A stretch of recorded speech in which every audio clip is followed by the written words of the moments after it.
where somebody has been smarter than half, trying to reap the petty traders. We will make sure that whatever was taken from them is given back to them, and we will deal with that kind of criminal behavior. So what kind of processes has been put in place and to get feedback? Because I mean, these are petty traders. Some of them may not know how to go about this. Are they even taking advantage of whatever process you've put in place, if any?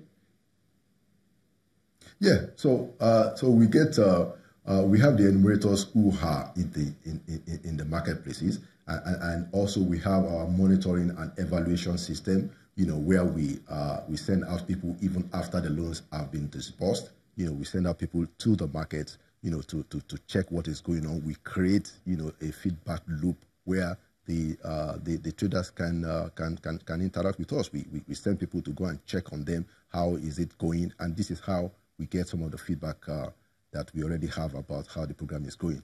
And that is why, the vice president himself, personally goes out to some of these markets, and he can only do a few. We're talking about 36 states of the Federation and FCT, but that's why it goes out in a few instances to see what is going on. It goes out after enumeration has been done, after people have been given the loans, to check on the enumeration itself and to check on how people are getting the loans, and to talk to the traders to see how they rate the whole system. So we do have quite a bit of very useful feedback, and a feedback loop that helps us to get this information. And give us some information about what kind of data have you been able to gather. So the states that you're in, how do you get the respondents, to those who are to benefit from this, to ensure that many are not left out? Yeah, so we have our enumerators that take all the information. And what we do is that we try to use the marketplaces as a convergence point for the petty traders, because otherwise it might be unwieldy to try to do it some other way. So we have the enumerators go to the market, and then they create awareness in the market. They put up public address systems, they wear uniform, they identify themselves, they introduce themselves to the market leaders, so that everybody knows what is going on.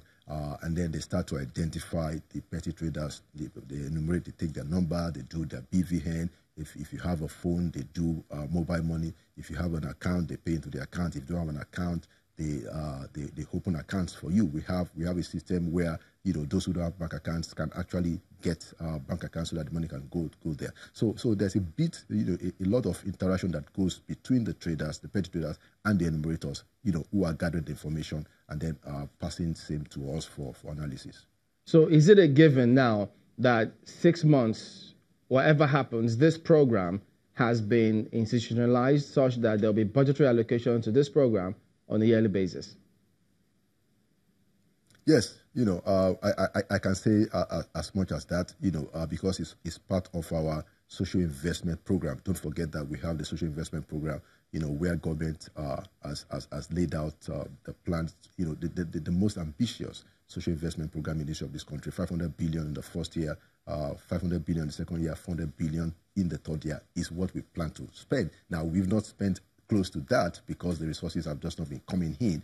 But I say that to say that, going forward, these programs will continue. As a matter of fact, we will do everything possible to make sure that they are sustainable, beyond one administration to the other, because we found out that it's been very helpful. All of those programs have been very helpful. They are creating impact.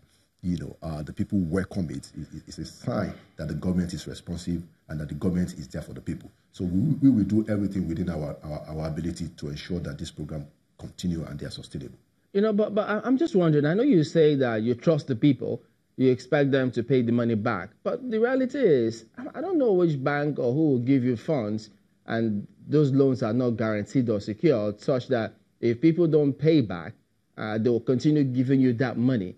But you insist that the trust is good enough to keep these monies coming through.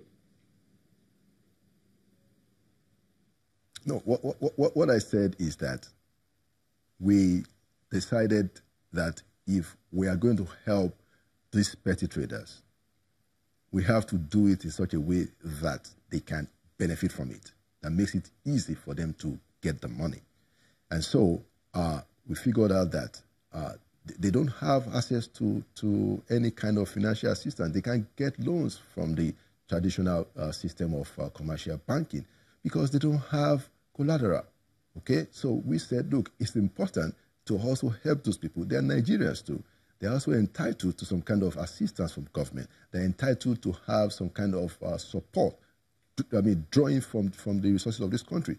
So we said that, look, let's make the money available to them. It's not a lot of money. 10,000 to 2 million people, how much is that? It's probably 20 billion or thereabout. I will believe that it will help them individually, it will help their families, it will help the economy. And so why not do it? Now, as to the question of returning of the money, we said, look, 6 months. They have 6 months. And I told you, based on the previous microcredit scheme that we have done, the return rate has been fair. The return rate has been good enough. So we don't have too much anxiety about these things, Chamberlain. 6 months is very good time for people to pay back. And we believe that majority of these